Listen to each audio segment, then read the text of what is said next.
स्वागत है आप सभी के इस प्यारे से यूट्यूब चैनल पर। तो आज की इस वीडियो में हम क्लास 12 का केमिस्ट्री चैप्टर नंबर 1 है ठोस अवस्था, जिसे हम लोग सॉलिड स्टेट कहते हैं, इसके बारे में हम लोग पढ़ेंगे। तो देखिए, सबसे पहले हम जानेंगे कि पदार्थ क्या होता है। तो पदार्थ उस हर वस्तु को कहते हैं जिसमें कुछ भार होता है और तथा जो कुछ स्थान घेरती है उसे हम लोग पदार्थ कहते हैं। जैसे पेन ही है, पेन भी एक पदार्थ है क्योंकि इसमें भी कुछ न कुछ भार होता है और इसे जहां पर भी हम रखेंगे तो ये अपना स्थान घेरेगी। चूंकि पदार्थ की भौतिक अवस्था पर हम लोग पदार्थ को 3 भागों में बांटते हैं, ठोस, द्रव और गैस। तो ठोस के देखिए, ठोस के जो कण होते हैं वह एक दूसरे से चिपके हुए होते हैं। ये एक दूसरे से काफी मजबूती बल से चिपके हुए होते हैं। देखेंगे तो द्रव में जो द्रव के जो अवयवी कण होते हैं वह एक दूसरे से थोड़ी दूरी पर होते हैं ठोसों के अपेक्षा, जबकि गैस के जो कण होते हैं वो बहुत दूरी पर होते हैं। यहाँ पर देख सकते हैं कि ठोस पदार्थों में जो अंतराणविक बल होता है वह बहुत अधिक होता है क्योंकि इनके अवयवी कण जो होते हैं एक दूसरे से काफी मजबूती से चिपके हुए होते हैं, जबकि यही अंतराणविक बल जो होता है वह द्रव में ठोस की अपेक्षा कम होता है और गैस में नगण्य होता है, निम्न होता है। इस तरह इसे नगण्य मान लेते हैं। फिर अंतराणविक जो दूरी होता है वह ठोस में, देखिए यहाँ पर अंतराणविक दूरी का मतलब क्या, अवयवी कणों के बीच की दूरी। तो यहाँ पर अवयवी कणों के बीच की दूरी कम नगण्य के बराबर होता है। यहाँ पर थोड़ा सा भी दूरी नहीं होता है क्योंकि ठोस के कण जो होते हैं वह एक दूसरे से चिपके हुए रहते हैं, इसलिए अंतराणविक दूरी ठोस में बहुत कम यानी नहीं पाया जाता है। फिर है कि द्रव में जो है अंतराणविक दूरी ठोस की अपेक्षा अधिक होता है। और जब हम ठोस की आकृति के बारे में बात करें तो ठोस की आकृति निश्चित होती है, जबकि द्रव की आकृति अनिश्चित होती है और गैस की आकृति भी अनिश्चित होती है क्योंकि द्रव को जिस पात्र में रखा जाता है उस पात्र का आकृति ग्रहण कर लेता है। इसी तरह अगर आयतन की बात करें ठोस का, तो ठोस का आयतन जो है वह निश्चित होता है और द्रव का भी आयतन निश्चित होता है क्योंकि द्रव को जब आप किसी भी पात्र में रखेंगे तो अगर द्रव 1 kg है तो उस पात्र में द्रव 1 kg का ही स्थान घेरेगा, उससे अधिक का स्थान नहीं घेरेगा। जबकि गैस जो है उसका आयतन अनिश्चित होता है क्योंकि द्रव को आप अगर एक रूम में छोड़ देंगे तो वह पूरे रूम में स्थान घेर लेता है, इसलिए गैस का आयतन जो होता है वह अनिश्चित होता है। कि ठोस पदार्थ के गुण कौन कौन से होते हैं। तो ठोस पदार्थ के गुण देखिए, सबसे पहले बहुत मजबूत होते हैं। ठोस पदार्थ होते हैं ये मजबूत होते हैं क्योंकि आपने देखा है कि ठोस पदार्थ के जो अवयवी कण होते हैं वह एक दूसरे से काफी मजबूती के साथ चिपके हुए रहते हैं। फिर है इनका द्रव्यंक और क्वथनांक अधिक उच्च होता है। इसका भी कारण यही है कि ठोस पदार्थ का अवयवी कण एक दूसरे से काफी मजबूती बल से बंधे होते हैं यानी चिपके हुए होते हैं, जिस कारण उनका द्रव्यंक और क्वथनांक अधिक होता है। फिर है कि ठोस पदार्थ में बहाव का गुण नहीं पाया जाता है, यानी ठोस पदार्थ बहाते नहीं हैं। फिर है कि ठोस पदार्थ में विसरण का गुण नहीं पाया जाता है। फिर अगला पॉइंट है ठोस पदार्थ का कि इनका जो घनत्व होता है वह उच्च होता है, यानी ठोस पदार्थ का घनत्व उच्च होता है। फिर अगला पॉइंट है कि ठोस पदार्थ जो होते हैं ये असंपीड्य होते हैं। असंपीड्य मतलब अगर इसे दबाया जाए तो ये दबते नहीं हैं। अब अगला क्वेश्चन है कि ठोस पदार्थ दृढ़ क्यों होते हैं, यानी ठोस पदार्थ जो है मजबूत क्यों होते हैं। तो हम इसके बारे में जानेंगे कि ठोस अवस्था में पदार्थों के जो अवयवी कण होते हैं, यानी अवयवी कण जैसे परमाणु, अणु या आयन होता है, इसको एक साथ बांधकर रखने वाले जो बल होते हैं काफी मजबूत होते हैं, जिस कारण ये कण एक स्थान से दूसरे स्थान तक गमन नहीं कर पाते हैं। ये अपने स्थानों पर ही स्थिर रहते हैं, जिस कारण ठोस की जो आकृति होती है वह निश्चित होती है और इन कणों में स्थानांतरित गति नहीं पाई जाती है। फिर भी ये अपने स्थिर मध्य बिंदु के दोनों ओर कंपन करते रहते हैं, इसलिए ठोस जो है वह दृढ़ होते हैं यानी मजबूत होता है तथा इनमें बहाव का गुण नहीं पाया जाता है। तो ठोस पदार्थ का आप देखें कि ठोस पदार्थ के जो कण होते हैं वह एक दूसरे से काफी सटे हुए होते हैं, यानी मजबूती से बंधे हुए होते हैं। इस कारण इनके जो कण होते हैं वह एक स्थान से दूसरे स्थान तक गति नहीं कर पाते हैं, वो अपने स्थानों पर ही स्थिर रहते हैं, जिस कारण इन्हें काफी मजबूत होते हैं और इनमें बहाव का गुण नहीं पाया जाते हैं। देख सकते हैं इस प्रकार से ठोस के जो अवयवी कण है वह एक दूसरे से चिपके रहते हैं, इस कारण एक स्थान से दूसरे स्थान तक नहीं जा पाते हैं, बल्कि अपने स्थिर मध्य बिंदु के केंद्र के दोनों ओर कंपन करते रहते हैं और इस कारण इन्हें बहुत मजबूत होते हैं और इनमें बहाव का गुण नहीं पाया जाता है। अवयवी कणों के आधार पर हम लोग ठोस को 2 प्रकार में बांटते हैं, यानी 2 भागों में बांटते हैं। पहला होता है रवादार ठोस जिसे क्रिस्टल कहते हैं और दूसरा होता है बेरवादार जिसे अक्रिस्टल कहते हैं।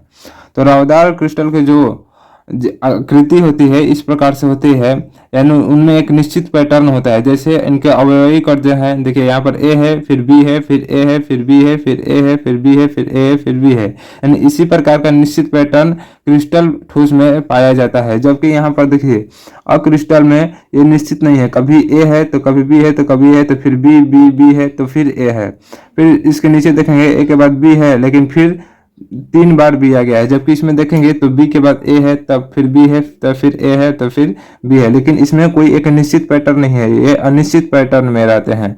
तो क्रिस्टल की जो आकृति होती है ये अवयवी कणों के निश्चित पैटर्न में व्यवस्थित रहने के कारण निश्चित होती है, यानी इसमें एक निश्चित ज्यामितीय आकृति पाई जाती है, जबकि अक्रिस्टल बेर रवेदार ठोस में एक निश्चित ज्यामितीय आकृति नहीं पाई जाती है।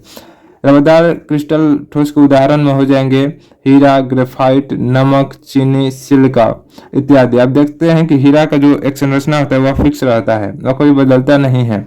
इसी तरह ग्रेफाइट का भी रहता है। अगर बेरवेदार ठोस के देखेंगे उदाहरण तो रबर हो जाएगा, कांच हो जाएगा और अन्य सारे भी बहुलक हो जाएंगे इत्यादि। यहाँ पे देख सकते हैं कि क्रिस्टल ठोस या रवेदार ठोस किसे कहते हैं, तो वैसे ठोस जिनमें एक निश्चित ज्यामितीय आकृति पाई जाती है उसे हम लोग क्रिस्टल ठोस कहते हैं। उदाहरण के लिए चीनी, लवण इत्यादि सभी क्रिस्टल ठोस के उदाहरण होते हैं। अब हम देखेंगे क्रिस्टल ठोस में कौन कौन सी विशेषताएं पाई जाती है। तो क्रिस्टल ठोस पदार्थ में निम्नलिखित विशेषताएं पाई जाती है। पहला है कि क्रिस्टल ठोस जो होते हैं इनके पास एक निश्चित ज्यामितीय आकृति पाई जाती है। अब देखे हैं अभी कि क्रिस्टल ठोस का अवयवी कण होते हैं वह निश्चित पैटर्न में व्यवस्थित रहते हैं, जिस कारण इनके पास एक निश्चित ज्यामितीय आकृति पाई जाती है। फिर है कि अगर क्रिस्टलीय ठोस को काटा जाए तो वह बराबर बराबर भागों में बांटा जा सकता है। फिर है कि क्रिस्टल सामान्यतः असंपीड्य होते हैं, यानी इसे दबाने पर दबते नहीं हैं। फिर है कि इनका द्रव्यंक निश्चित होता है। फिर है कि क्रिस्टल पदार्थ के आयतन पर ताप एवं दाब का अत्यंत निम्न प्रभाव पड़ता है। फिर है कि क्रिस्टल जो पदार्थ होते हैं दीर्घ परासी होते हैं। क्रिस्टल पदार्थ दीर्घ परासी होते हैं क्योंकि इनमें दूर दूर तक जो है वह एक निश्चित पैटर्न प्राप्त होता है, इसलिए इन्हें हम लोग दीर्घ परासी कहते हैं। फिर है कि यह असमदैशिक होता है। फिर है कि क्रिस्टल पदार्थ को हम लोग वास्तविक ठोस भी कहते हैं। वास्तविक ठोस क्यों कहते हैं, तो क्रिस्टल पदार्थों को हम 20 से 30 सालों तक भी रख दे तो उसमें कोई बदलाव नहीं होता है। जैसे लोहा को अगर 30 से 40 या 50 साल तक भी रख देंगे तो उसमें बदलाव नहीं होगा, वह वैसा ही रहेगा। जबकि अक्रिस्टल ठोस में क्या होता है, यदि हम लोग शीशा को 40 या 50 साल तक रख दें तो उसमें जो है वह बह कर नीचे की ओर मोटा हो जाता है या फिर वह टूट जाता है, जबकि क्रिस्टलीय ठोस में ऐसा नहीं होता है। फिर है कि 9 नंबर विशेषता है कि इनके जो भौतिक गुण होते हैं, यानी क्रिस्टल के भौतिक गुण जैसे विद्युत चलकता, उसमें प्रसार, आवर्तनांक इत्यादि, ये सभी विभिन्न दिशाओं में भिन्न भिन्न होते हैं। फिर है 10 नंबर पॉइंट कि क्रिस्टलीय ठोस के उदाहरण जैसे हो जाएगा हीरा, ग्रेफाइट, नमक, चीनी, क्वार्ट्ज इत्यादि। तो है कि अक्रिस्टल जिसे हम लोग बेरवेदार ठोस भी कहते हैं, तो वैसा ठोस जिनमें निश्चित ज्यामितीय आकृति नहीं पाया जाता है उसे हम लोग अक्रिस्टल ठोस या बेरवेदार ठोस कहते हैं, जैसे रबर, कांच, उच्च अणुभार वाले बहुलक इत्यादि। अक्रिस्टल ठोस पदार्थ की विशेषताएं कौन कौन सी होती हैं, तो इनके पास कोई निश्चित ज्यामितीय आकृति नहीं होती है। फिर दूसरा पॉइंट है कि इसे बराबर बराबर भागों में बांटा नहीं जा सकता है, क्योंकि इनके जो अवयवी कण हैं वह एक निश्चित पैटर्न में नहीं व्यवस्थित रहते हैं, इसलिए इसे बराबर भागों में नहीं बांटा जा सकता है। फिर है कि इनमें धीरे धीरे बहने का गुण पाया जाता है और ये अपने दाब से भी बढ़ते हैं। जैसे कांच हो गया, कांच को अगर 40 से 50 साल तक छोड़ दिया जाए तो वो आप देखेंगे कि नीचे का जो उसका सतह है वह मोटा हो जाता है, क्योंकि वह बहते हुए नीचे की ओर आ जाता है। फिर है कि चौथा पॉइंट कि इनका द्रव्यंक अनिश्चित होता है।